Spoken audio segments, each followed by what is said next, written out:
Go to steel, connection,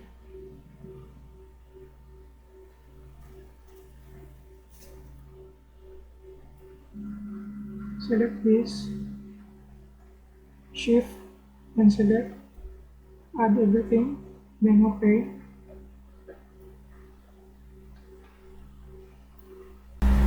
Go to south elevation. Let's adjust the height of the steel column. All the columns must start on level 1 to level 3. Change this to level 1, 0 to level 3.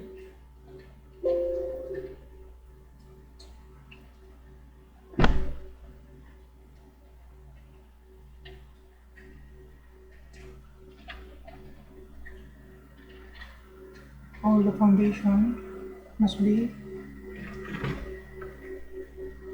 on the foundation level.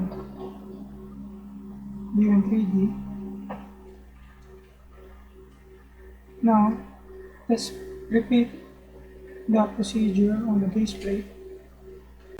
To place the base plate, go on the connection, select the base plate from the drop-down menu,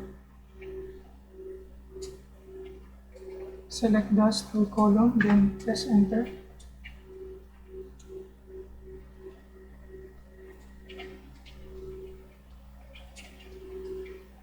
Then you can just copy all the base plate on all the columns. After copying all the base plates, then let's place the beam on the second floor.